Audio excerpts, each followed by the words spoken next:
Technology is fascinating. So, welcome to the virtual first-time homebuyer workshop. So it is being presented by myself, Valeria Brower, Jessica Hensley, and a word from Brad Flanagan. So we will be talking about the home buying process, the pros and cons of renting, and what to kind of expect along the ride of getting your first home.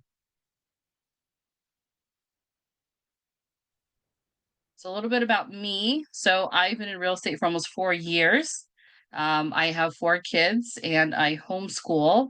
So we're very busy. We go on a lot of field trips and showings, open houses, and all kinds of activities for the kids. So we have a very full life. And why I love helping first-time home buyers. So when I was growing up, I wanted to be a teacher, and then I realized I don't like schoolwork. I don't like homework. So I would feel bad giving children homework. So I decided, hey, real estate seems like a great place to teach folks on how to buy a home, get paid for it, and really have that connection with those clients that you work with, so they can feel empowered when they buy a home and they feel like they understand the process all the way through because it can be a little bit complex. Jess, would you like to share a little bit about yourself?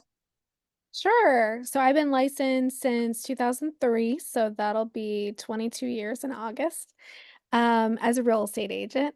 And just recently got into the mortgage industry with Brad, and I'll let Brad share. I'm not sure the stats on him, but I know it's more than a decade, right, Brad, in mortgages.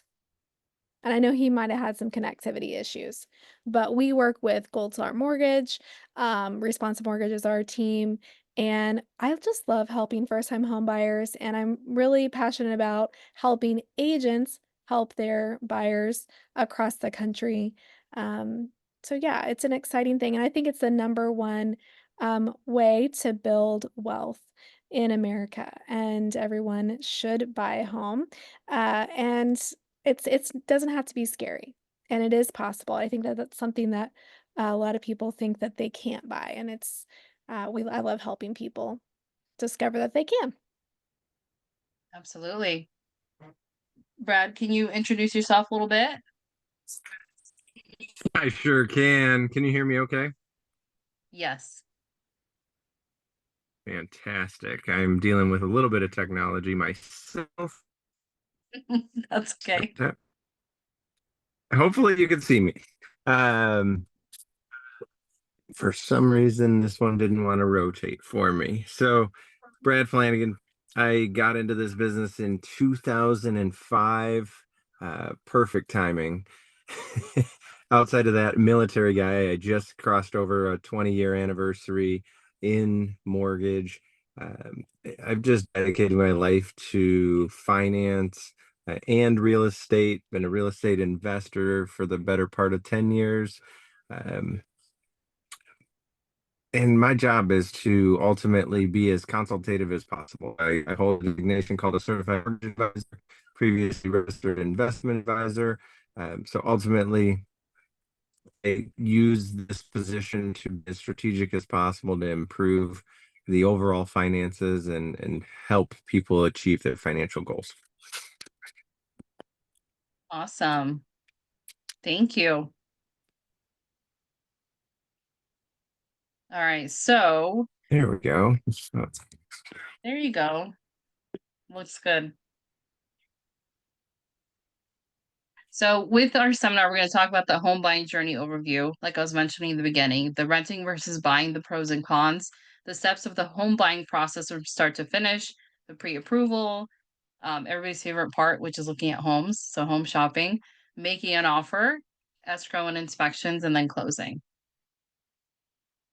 So renting pros and cons. So oftentimes we hear I don't want to buy or I don't think I can buy. I think I'd just rather rent because I'm very unfamiliar with the market or I don't know how the process works. So I don't know if I have enough money. And a lot of people hesitate to buy because they don't have the knowledge for that. So that's why I put this seminar together, this workshop, so that people can have an idea that it can seem a little intimidating at first, but if you work with the right people, and I say people, not person, because it takes a few people together, mortgage officer, excuse me, real estate agent, title company, all those folks working together to make sure that the transaction goes smoothly and that the buyer is aware of the process and they feel comfortable in this very large purchase most times that they're going through. So, some pros of renting: flexibility, easier to move. So, great for short term plans or uncertain job situations. If you're trying out, you're on probation on a job for 6 months or something, and you're not sure if you're going to stay full time, great for renting. If you want to get to know the neighborhood, that is a good idea to rent, 6 months to a year, and kind of see how the market is doing in the neighborhood. Do you like your neighbors, potential neighbors? Lower upfront costs. So typically just a security deposit and first month's rent, fewer responsibilities. So oftentimes the landlord handles the repairs and maintenance, and no property taxes, everybody's favorite topic. No property taxes. So one less big expense to worry about. Cons of renting. So no equity building. So real estate is known to be a long-term wealth building tool. So your rent goes to the landlord when you're renting, so not your future wealth.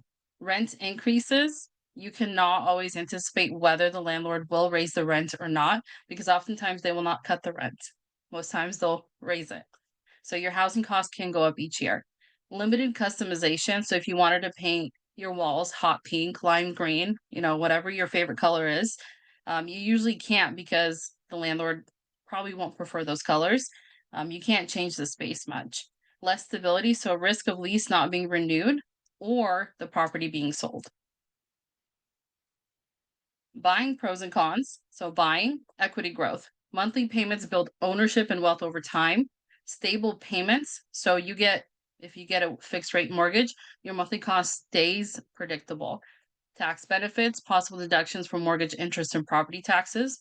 Creative control. So you can paint your bedroom hot pink or the outside of your house hot pink. Renovate, remodel your space. It's your rules. Cons, upfront costs. So Jessica and Brad will be talking about upfront costs like down payments, closing costs.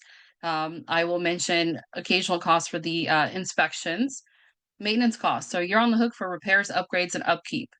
So maintaining the house, changing out the water heater, potentially needing to get your roof redone, different repairs that may come up with change with ownership. Less flexibility, selling or moving can take time and money, and market risk, property values can go down, not just up. Do you guys want to add anything to that, Brad or Jessica? You're covering it really well, and it's true. I mean, I see more often than not people gain equity. It depends on how long they own it, but an example, I just sold a house to somebody last year. She called to say, "Hey, we're pregnant. We're moving. We decided to move out of the area."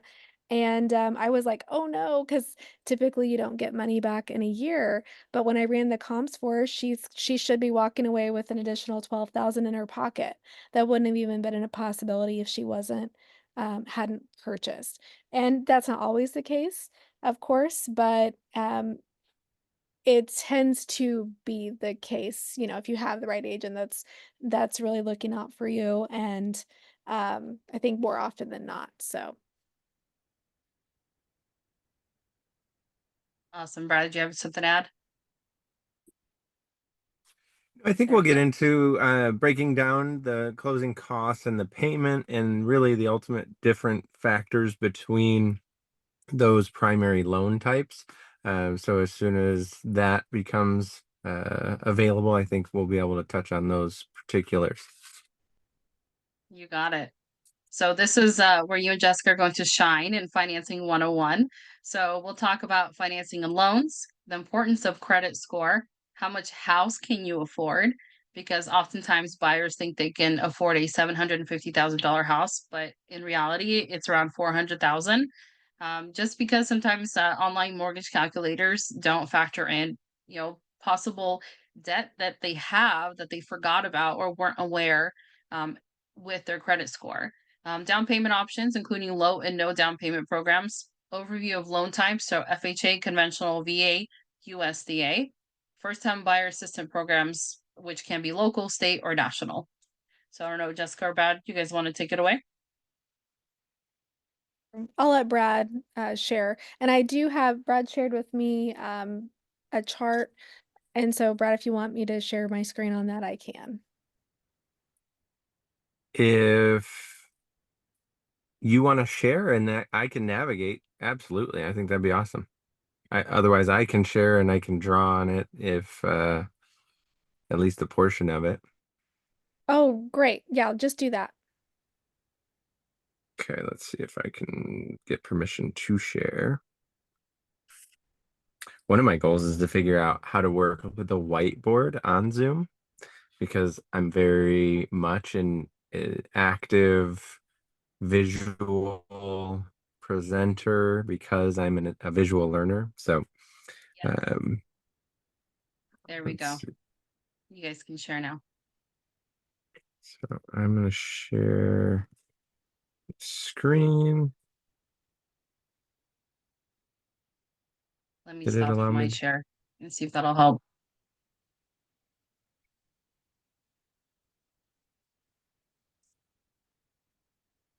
We're all in different time zones, by the way. So it's almost 9 here. Brad's in Arizona, so it's probably. It's not too far off from California. All right. Can No, good, it's working. you Awesome. see? Oh, there you go. I have two screens going so that I could have one that I don't have to shake while I move around here. So what we're looking at is a grid that I made that is intended to help people see what the different loan programs are. So when you're talking to a lender, I think it's really important not only that you know that you qualify for a program, but why are we choosing the program that we're qualified for?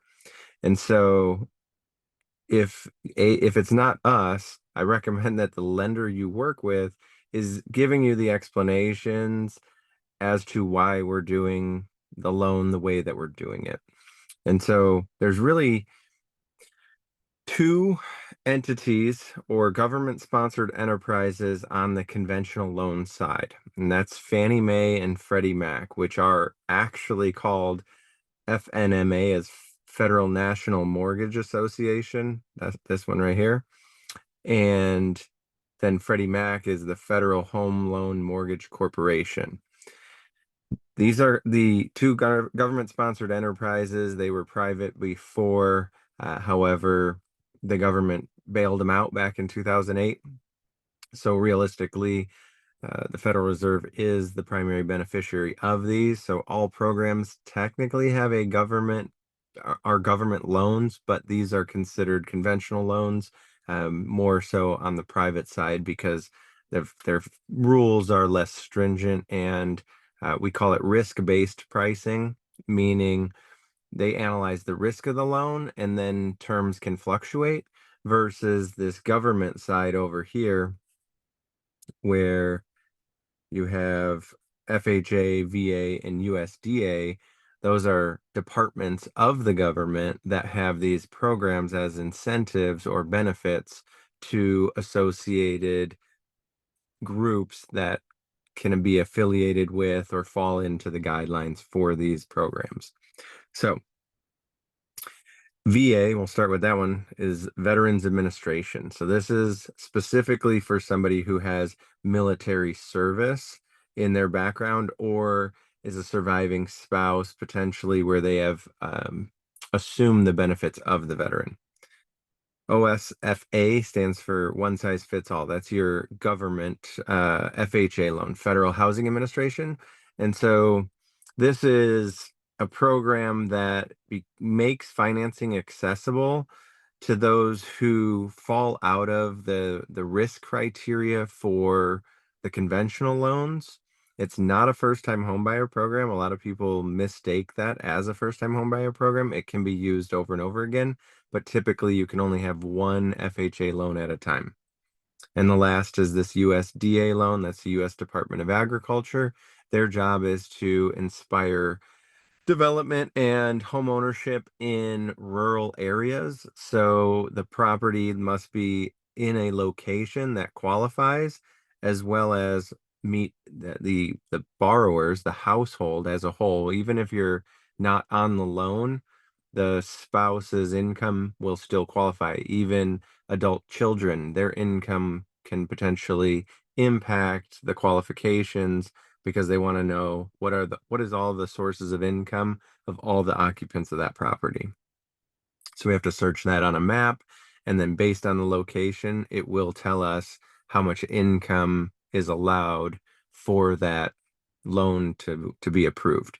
And it can vary from one county to the next. So we do want to be careful that your lender is updating and looking specific to the property's location. I deal in a lot of different markets, and one county on one side of town compared to a county on the other side of town can be the difference in an approval being good or not. On the Each program is going to have different guidelines. Any questions on the qualifications as far as who the programs can be used for? I know that oftentimes people go, since I'm a first time home buyer, what type of loan is best? And I know oftentimes a lot of folks go for FHA because it's kind of marketed as a first time home buyer. And when I first started in real estate, I thought it stood for first time home buyer and I couldn't figure out what the A was. Then I Right. learned that wasn't the case. But it's one that's commonly used, right, for first time home buyers. It sure is. And that was the fact that it has a 3.5% down payment, which is this number right here, that made it more attainable. In the past, these conventional loans weren't as flexible. So 3.5% down is usually pretty attainable. $3,500 for every $100,000 in purchase price is quick way to reference it. Which we look at what's called loan to value, or LTV. No lender should ever be speaking to you in acronyms, and so if they are, they mm, are taking for granted that we speak a different language. And that Yes. tells me that, again, they're maybe not as concerned with what's best, again, because they're just speaking at a high level, and either they don't know or they don't care. So those are the reasons I get a little bit critical of this industry, is because they don't go to the level that I feel like we should go in order to educate. Of course, having gotten into this business in 2005, I got to see how bad um, things could be if things were done the wrong way. And that's why the licensing and the regulation has changed so drastically, and it continues to become more and more difficult in volatile times like we have today. So it's very, very important that you have people who care to educate, one, especially on a Friday night, Absolutely. and two, um, slow down and educate through the process and make sure Yes, they're educated themselves. yes, absolutely. That's the first most important thing. And then I tell people it doesn't matter who you work with, me or Joe Smith down the road. I don't care as long as that realtor or lender, as long as they have a heart of a teacher and they will slow down and walk you through the process and give you the definitions of what these things mean. I think that's the most important thing, and of course being educated about the market and up to date on the contracts because as you know in California it is ever changing. I feel like Oh we have yeah. 105 pages in our contract, which we don't, but feels like it because it has Well, when you get all to kinds of closing, info. you're going to sign more than 100 pages potentially. I Yes. mean, you don't have to Yes. necessarily put ink on every page depending on the closer, but there's so much, and there's not even enough time to read that in a closing and have a normal day. So Yeah. you're Yeah. they're taking our word for it a lot of the time, and I think that is only acceptable if you've built enough rapport in a relationship through the process. Yes. And I wanted to mention, I was talking to Jessica about USDA loans are my new favorite loan that I found out about, a couple years into being in real estate.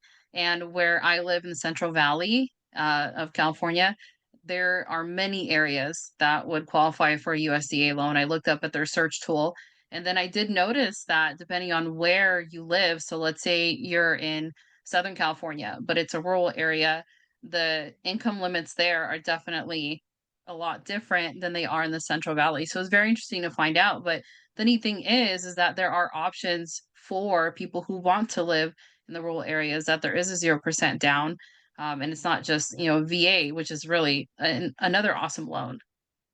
And being able to, well, one, being educated about it is then not necessarily, oh, we have to wait to save for a down payment. Hey, we could redirect our search. I know that we wanted to find properties here, but if you're willing, let's take a look at what's available. Let's see if there's a savings, because typically that commute's going to reduce the cost of the home itself.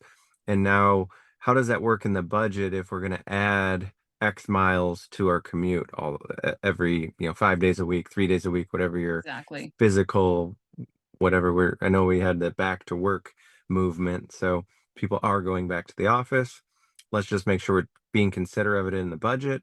And then let's go so far as to talk about what vehicle we're driving. I've had Yep. plenty of conversations where I've had somebody tell me they want a payment of X, and meanwhile they have a car payment that's, depending on the loan size, as much or half to 70% of that housing payment. If our goal is to build wealth or get ourselves into a financial condition that makes us comfortable or helps us achieve certain lifestyle goals, maybe it's worth getting rid of that high cost vehicle for now until we build a better base, and then we can much more quickly get to a position where we can enjoy more of the finer things or the more costly things that we might need. Yeah. Yeah. I agree. Well, thank you for expanding on those two a little bit for me. For sure. And that's really where the first time home buyer benefits come in, is reduced down payments. And that's why I haven't actually talked on the conventional side yet, because these government programs, they're unconditional. These are your down payment requirements or your loan to value limitations. 0% down on VA, 0% down on USDA, which is 100% financing, 100% loan to value. On the first time home buyer options for conventional, they do have a caveat of an income limitation. And so we look at that data specific to the address of the property being purchased. And then as long as we make less than the income limit, we can oftentimes obtain that lower down payment.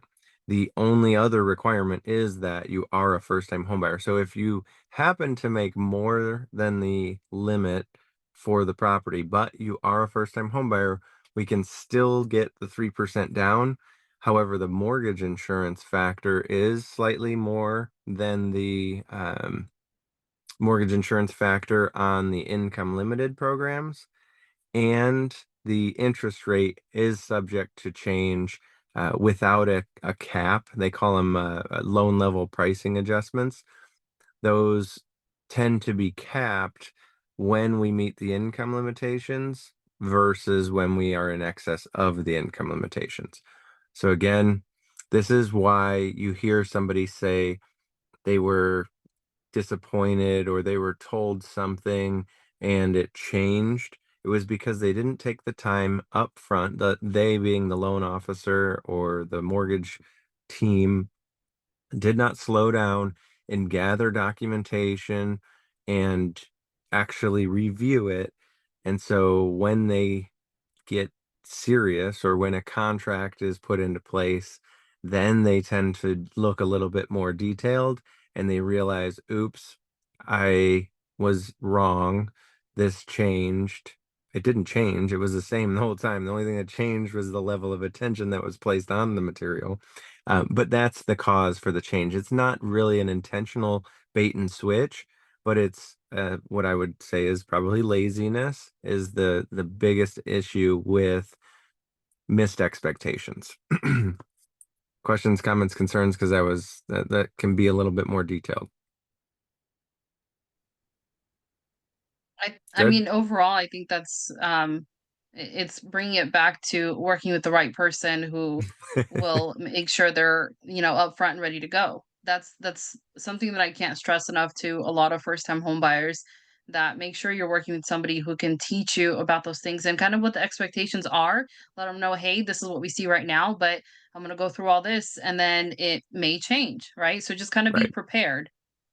Absolutely. And that's what it is important to know is that none of this stuff is devastation. It's just we're bound to, because of how many things we have to go through in the process. Maybe the credit's perfect, maybe the income is great. There's something a little work intensive, labor intensive that we have to accomplish in the assets. Are we getting a gift? Was there a large deposit? Did we get married and we cashed a bunch of personal checks into our account and we need to document and paper trail money moving around? Or maybe all of those credit issues are perfect. Um, and I will answer that in just a second, Lori. Maybe when title does their search of the property, there's something that comes up where a contractor wasn't paid for a service done 5 years ago and there's a lien on the property, or the seller passed and we have issues with the probate process. There's so many things. Again, it's never the sky is not falling. It's just we have to put in some work and everybody's doing it. Please never feel like when you do decide to go into this process, that somebody's picking on you. This is because of people in the past making bad decisions. And when you look back on it, like especially these names you see, Fannie Mae and Freddie Mac, we're entering into a manufacturing process to create a product. And that product is bundled with other products, this loan and that loan. They all have to be the same loan type and they have similar characteristics like credit score, down payment, those factors. And then that's how they get bundled into what's called a mortgage-backed security. It's 10 or more loans in one pool. And then that's traded on the secondary market in the form of a bond. And that's what is a secure and safe investment. And so that's why we have all this regulation, because chances are there are mortgage-backed securities in your 401k if you are an employer-sponsored 401k plan. It's a very common investment to have in a safe investment portfolio. And so realistically, at the end of the day, this is for the economy, this is for your investments, and it's a reason that we should look positively upon the regulation, other than the fact that it often does add some cost to the process. And then Lori, I believe you asked about the income limitations. I won't take you through the full exercise at the moment because it can be time sensitive, but one of those first time homebuyer programs is called Home Ready, all one word. And so if we looked up Home Ready income limits on Google, you would then, if you're directed to the right source, be directed to like a search of an address on a little GIS kind of a map. And when you type that in, the full address and you hit search, it'll pull up what the area median income is for that property. And am I answering her question the right way? Or is she asking specifically what an income limit was for a particular location? What does income to area mean? Okay. Yeah, so area median income is the number we're looking for, and the government's rule is actually 80% of area median income. So downside, they aren't raising that number as fast as they should. Um, People probably aren't getting wages increased to the level they should. We have to work with the data and the information and the situations we have, so I'm not going to complain about it. but I will agree that it isn't always fair. But when we when we search that, it'll say the area median income is $100,000. If your income is $80,000 or less, now you qualify for that program. And I'm pulling random numbers, so it's always going to be different based on the county that you live in, and it's typically revised annually. And so I can help show that through the physical process of doing it on a one on case by case or one-on-one basis. Does that answer your question? And again, that's Home Ready or Freddie Mac's, the Federal Home Loan Mortgage Corporation version is Home Possible. It's Home Ready, Home Possible. Those are the first time homebuyer conventional programs that are subject to income limitations. Next thing in the process would be your credit. The FICO is Fair Isaac Credit something. FICO scores range as low as in the 300s all the way into the 800s. And so, because these conventional loans are risk-based pricing, the lower the score, the higher the interest rate, and the more restrictive things get.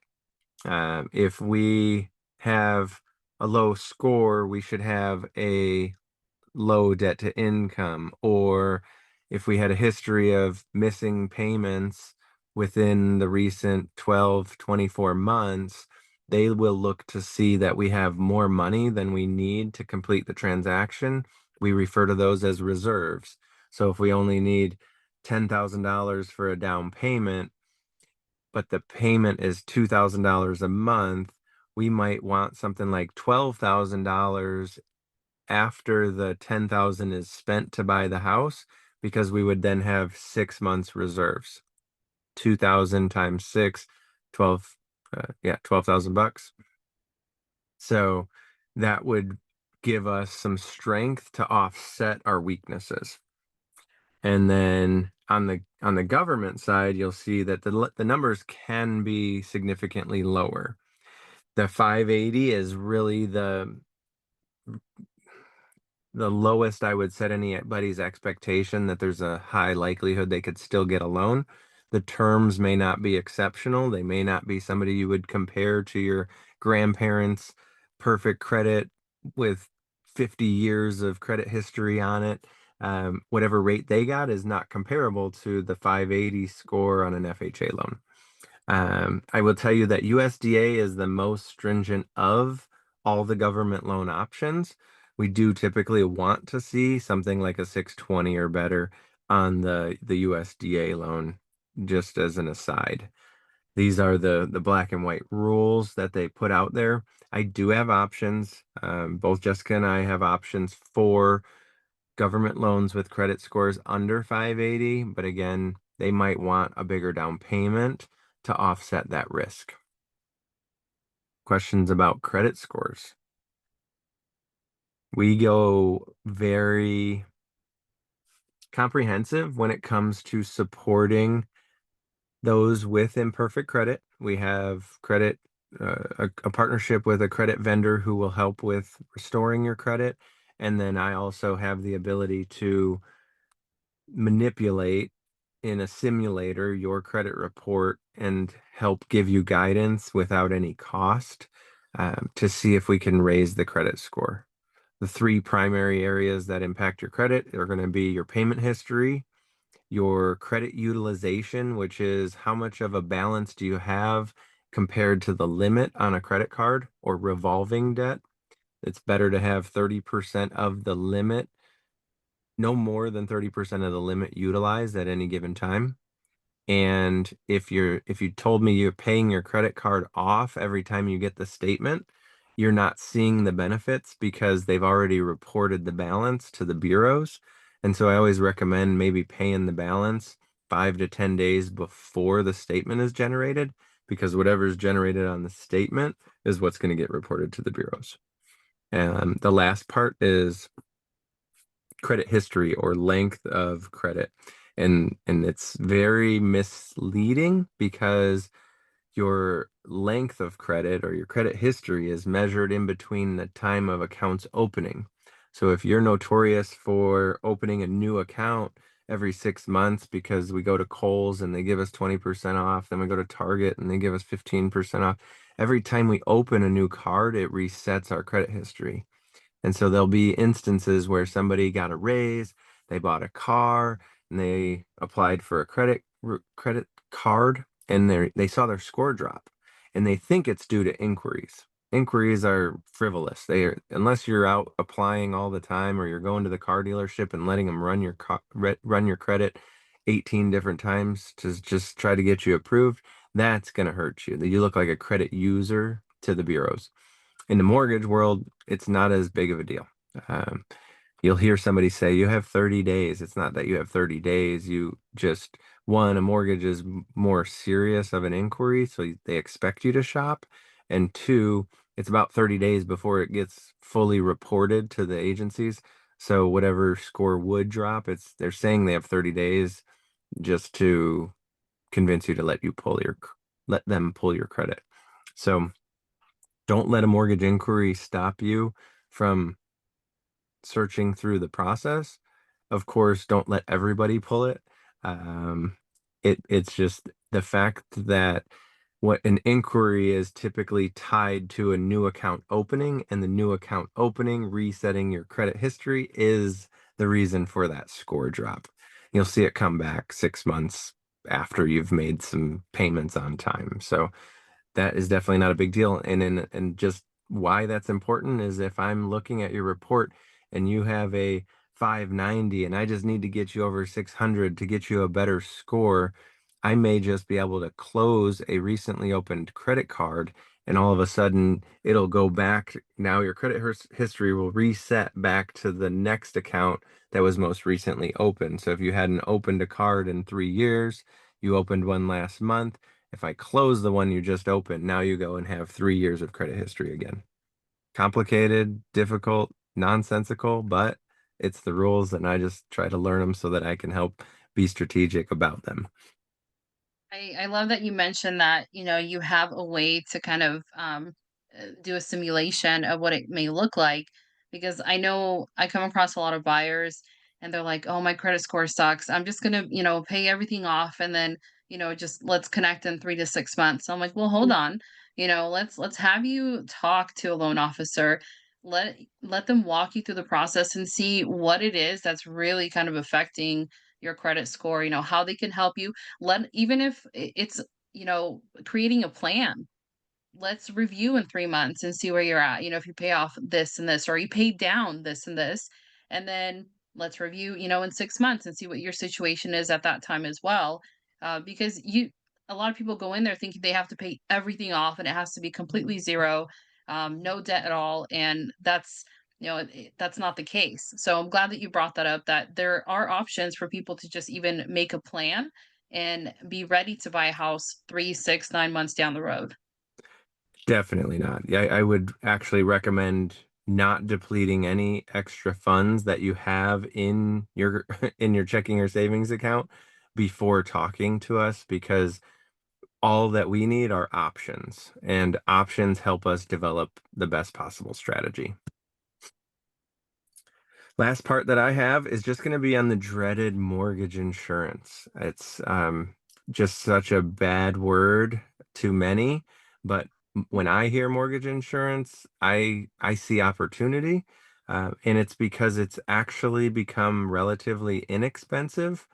And what it does is it's an expense that you're incurring for the benefit of having less money down.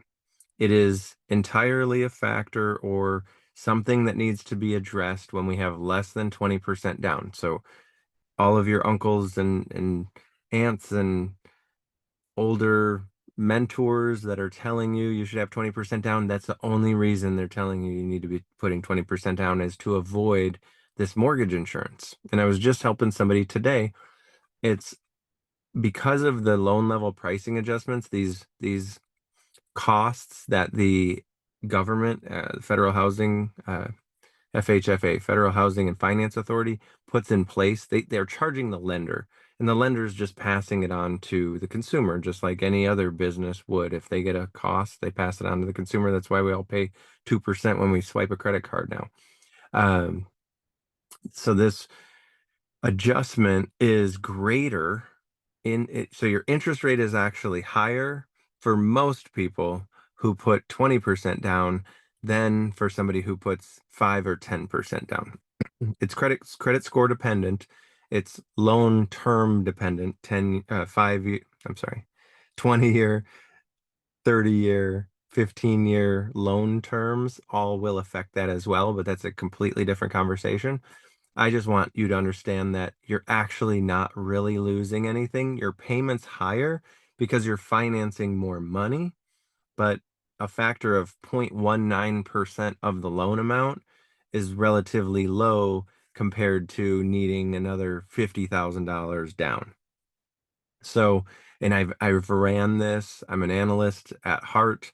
The point of this is just to give you some insights so that you're not feeling overwhelmed about having the conversation with us. Once you have the conversation with us, it's going to go to a whole nother level as far as giving you information, assuming you want it. Some people say, Brad, shut up. Here's my paperwork. Don't talk to me until you have like a normal, just regular update. And some want to know exactly how the wheel is built. So we will cater the information to you. That being said, a lot of people think that that VA loan is the best loan in the world and they wish they could have it. Well, in all reality, if you're putting any money down, chances are that loan is more expensive than an FHA, USDA, or a conventional loan because you can pay up to 3.6%, 3.3 to 3.6% of the loan amount. So $3,300 for every $100,000 they're buying or they're borrowing, and it's just tacked onto the loan. So it's unseen. Um, I typically request or recommend that they consider putting money down because then it will lower what that actual fee would be. The only other people that get away with it is if they are a disabled veteran. So if there are any disabled veterans, one, thank you for your service. Two, I always want to help a battle buddy out. I'm a retired Army guy, so um, I'm a big fan of the program, but we have to again use strategy. FHA, I would say its only drawback, and I need to make a quick correction here. This number is now 0.55. If you put 3.5% down, it goes down to 0.50 if you put 5% or more down. But you'll notice it says 1.75. Oh, that's the wrong pen. 1.75 upfront and financed. So for every $100,000 that somebody borrows on an FHA loan, they're being charged $1,750 and it's being added to the loan amount. So even though they put 3.5% down, they may only have 1.75% equity when that loan closes because the loan amount is higher than the 96.5 that they borrowed, the 96.5% loan to value, plus 1.75% as a fee. Very unknown. And these loans, you have to be careful because they are more profitable for a lender. So if somebody is telling you to go into an FHA loan and they're not telling you why you don't go into the conventional loan, they may be putting their interest ahead of yours. And that's just a unfortunate issue. If they get caught, they get in trouble for disparate impact. But I hear so many people being put into an FHA loan that probably don't need to be one. Government USDA loan, they go down to 1% upfront, and then it's only 0.35 on a monthly mortgage insurance factor. So what that is it's $350 per year per $100,000. And then we just divide 350 by 12, and then we pay it in monthly installments. The unique option that you have on the conventional side is that there is not a both. It's an either or scenario. So you either pay one-time fee up front or you pay monthly.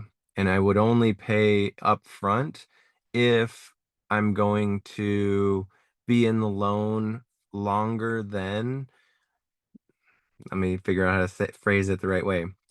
If, for example, let's say the upfront was $1,000, I would pay that instead of $100 a month because after 10 months, I'll have paid $1,000 anyway. I'll be in the home longer than 10 months. And so that's the analysis that should be being done before recommending that you just do the single premium option versus the monthly option.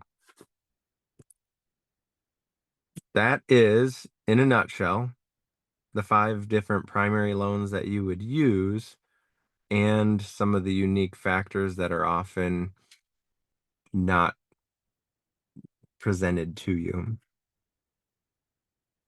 That was I great. love it. Yeah. Sorry, go ahead, Jessica. Oh, I was just saying that was great. Thank you so much, Brad, for taking time on a Friday My night to share. pleasure. Yeah, Yeah, hopefully for this is sure. helpful. I see we have a few more people, Justin, and I don't know if the other guy dropped off, but yeah, so good. Did anyone have any questions on that?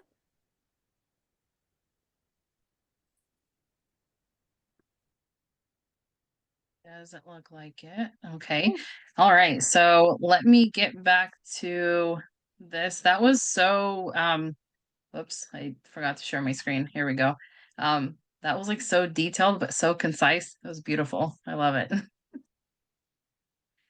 Thank you so much. And Brad, at the end of this presentation, I do have the a QR code so that if somebody wants to go ahead and reach out to you, they can go ahead and scan it and then get in contact with you if they want to go ahead and get pre-approved or just want to have a conversation about what they heard today. Perfect. And Jessica, were you by chance wanting to share that blueprint that I sent you? I know it has all my contact information on there. Yeah, It might absolutely. be a good guide. We do need to add Jessica's information to it, but that one at least is like a reference that can refresh the memory on some of this stuff that we were talking about. Yep, I sent it to Valeria and she can share it and but yes, sir, it's on there. Awesome. Thank you. Yeah, it's good stuff. So I'll send it out to whoever is interested in seeing it for sure. Okay. So you went over the down payment options, the overview of loan types, and I know that there is questions about first-time home buyer programs. We might have to do another Zoom like this just because we have a few minutes here. But I'll go over just the home buying process, kind of the steps you need to take. And of course, reach out to Brad or Jessica if you want to find out if there are any first-time home buyer assistance programs in your area. So they would be able to help you with that. There we go. So there could be local, state, national resources. You can check your city or county websites as well, because sometimes lenders may not be familiar with the area that you live in. So you can hop on a city website or county website, and they may and type in home buying programs, and they would be able to give you the information for your income limits, the benefits, the cons of having this program, so that's a good resource is your city or county website. So working with the real estate agent, why having an agent matters. Um, well, because we were talking about in the beginning with Brad that in California the contracts are a little bit on the longer side. I've heard there are other states that have long contracts, but in California it seems like they're pretty complicated to somebody who has never purchased a home before.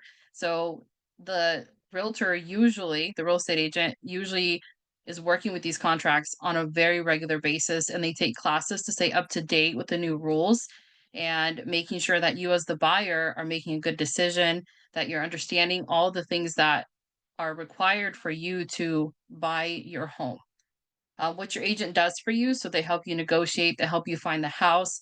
They talk with listing agents or the sellers, uh, depending on if the home is being sold by an agent or a owner themselves. So they help walk you through the process from when you place your first offer, inspections. I'll review that a little bit lower down there, and what to look for in a good buyer's agent, a sense of humor. Just kidding. That's what I bring.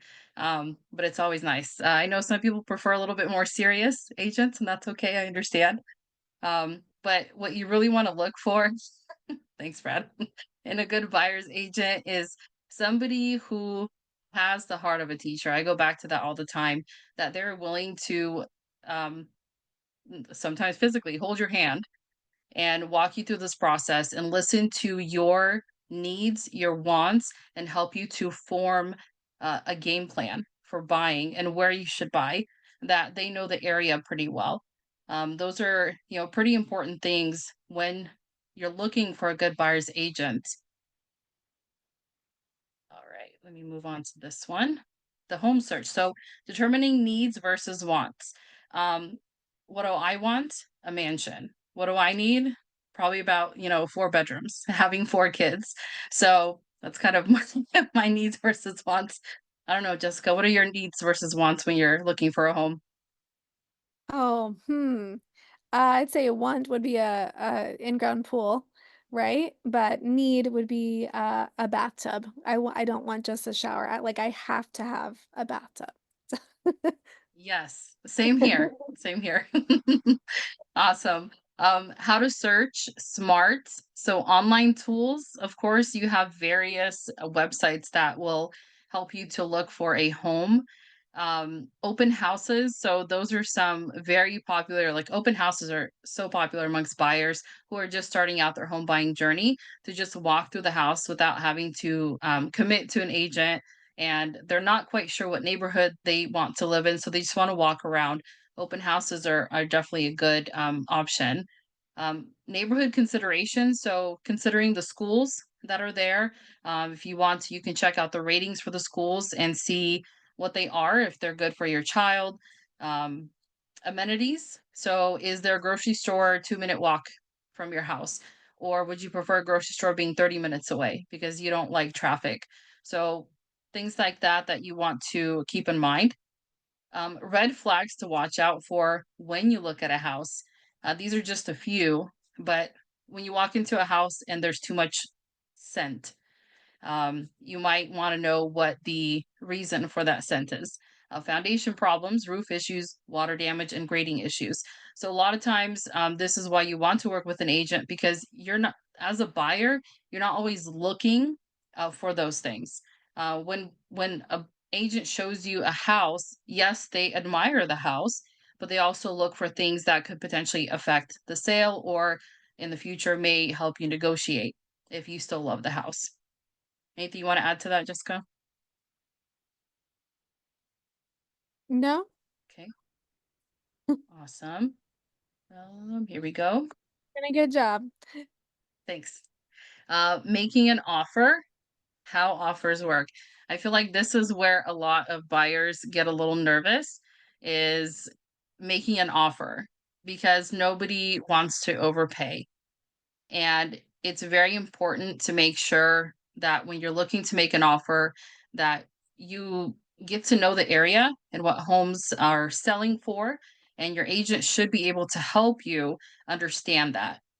And a lot of times for my buyers, I'll tell them, hey, this one just went under contract for this price. Or the agent said, or that the listing agent for that house said that the activity is really good in this neighborhood, right? Giving you an idea of whether this is a competitive area. So we have to make our offer competitive, or, you still have a little bit of wiggle room in how you would place your offer. And I would add to this, Valeria, that I like to look at the future value, and nobody has a crystal ball, but we can, at least as agents, give someone I like to term it as the max value, because oftentimes in this first time home buyer price, you might have like an ugly carpet, or there's, some things that you would maybe want to improve on. So I share, and I'm sure you do the same as well. This is what the house would bring if XYZ was done. So you can see the max value on the property, and that gives you an idea so you don't over improve. And you also know, all right, if I do these things over the next few years, I'm going to have some equity. Yes, yes, that's a very good point. A lot of times when buyers are looking at certain neighborhoods, or they're looking at their perfect house, right? But it's not in the greatest neighborhood, or vice versa. it's not the greatest house, but it's an amazing neighborhood, which will bring up the value. And it may need a little bit of work, right? But then there's potential for much higher equity down the road.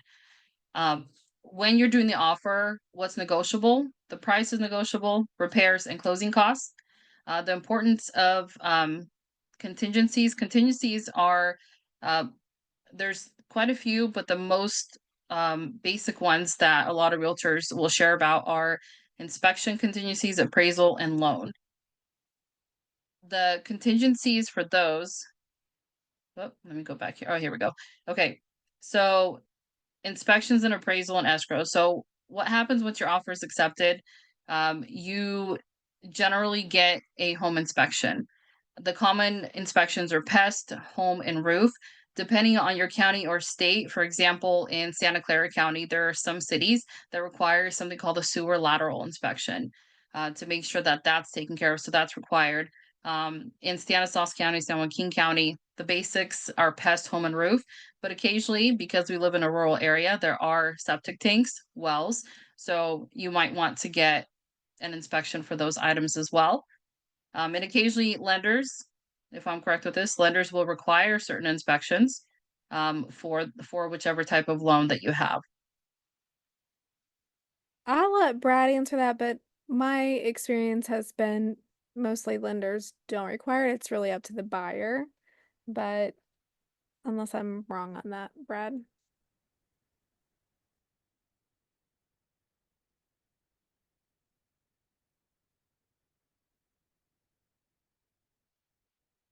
He That's might have okay. had to step away. I think that he was That's showing okay. me the device as well. So No problem. Okay, so I'm then here. you Wait, have say that oh, again. I have service interruption a little bit. she was that's just okay. asking if lenders require an inspection, a home inspection. Can they We do require not. certain So inspections? it's another specification per the loan program. So short answer, no, no home inspection is required. However, it is recommended because they're looking at the mechanicals and all the little nuances. On an FHA or a VA loan, there are minimum property condition standards, which are meant to call out any health or safety concerns that would cause the borrower, the veteran, any hardship really financially, right? If there's lead-based paint, they want that to be scraped and painted. If there's a significant fall or trip hazard, we say park your car over the crack in the driveway kind of a thing. Um, and then broken windows, doors that don't lock or seal. Those are things where, you know, they don't want them to be burglarized, and Yep. they don't want anybody to, again, have anything that's going to jeopardize them making their payment. Awesome. Thank you. And then we have the appraisal process, which are usually required by the lender. Is that correct? Unless it's a cash offer, then you don't have to have the Yeah, appraisal. 90, I would say, percent of the time you're going to have an appraisal, contingency appraisal requirement. There are in conventional loans the potential for an appraisal waiver or what we call a desktop appraisal, meaning they don't actually have to drive by the property. So bigger down payments, when you're getting a really good deal on the home and it's apparent that an automated valuation would be sufficient, those are the instances where you might see the benefit of reduced appraisal requirements. Awesome. Thank you for that. Renegotiations or repair requests. So that's a part of the process when you're buying your home. I wanted to go back a little bit to where we were talking about making an offer. I missed a small spot where I didn't mention the earnest money deposit. So the contingencies protect your earnest money deposit, which is an amount. It can vary based on your state, your county, your city. For example, in the Central Valley, the earnest money deposit usually is 1% of your purchase price. In the Bay Area, it's 3% of your purchase price. And the contingencies help to keep this money, I like to call it safe, while you do your inspections, appraisal, and go through the loan process. And that money will get applied down the road to your down payment. Or if you decide to back out, oftentimes it gets returned to you, the buyer.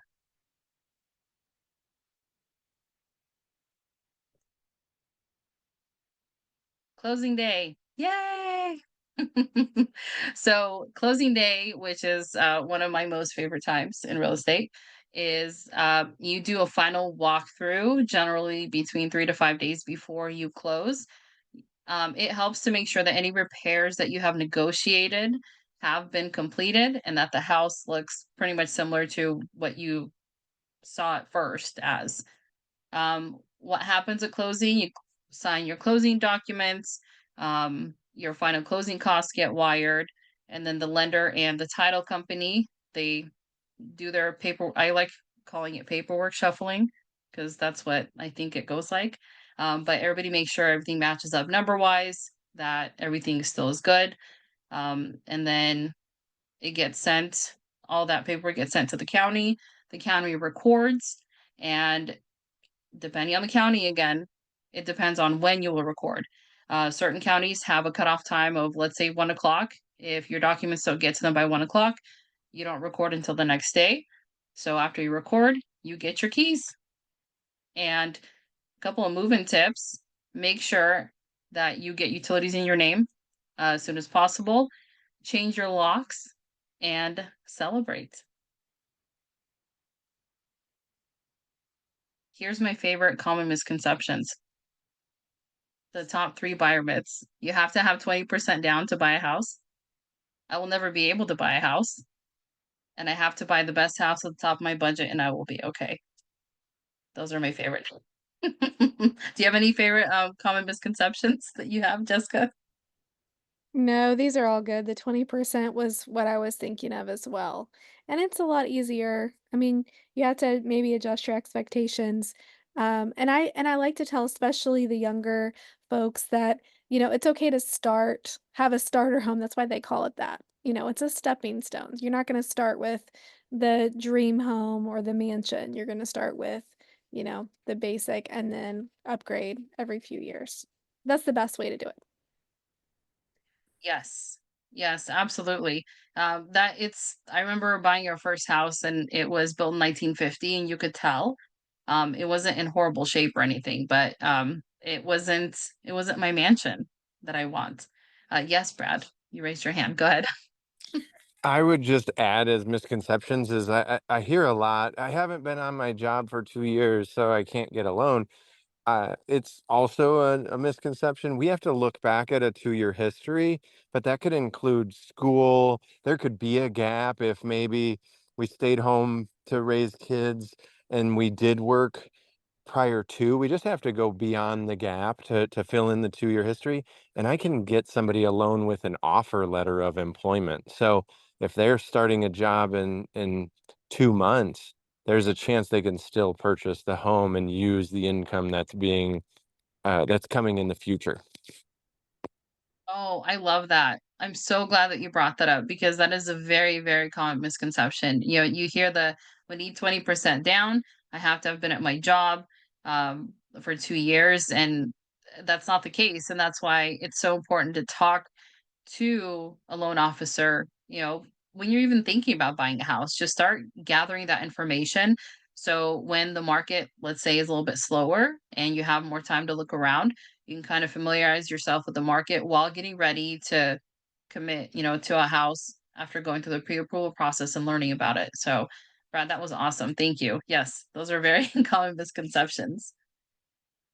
All right, Jessica, Brad, you guys want to add anything else? Thank you for hosting. You did a great job, Laria. Thank And you. we would love to help anyone with an application or just to talk about next steps to purchase your home. On the loan side, of course, Larry would be helping you on the real estate side. Yes, and if you are looking to buy out of state, there are many agents that I'm connected with that would be more than happy to help you out. I work with some amazing people. So definitely scan my code, the QR code there, to reach Jessica or Brad, the lower QR code on the bottom there, and get in contact with me. Thank you so much again, Jessica and Brad, for helping in on this Friday night. I know it's kind of late where you guys are. Thank you, Brad. We appreciate you. Thank you. It's a Yes. pleasure. Awesome. Have a good night. Have a good evening, everyone.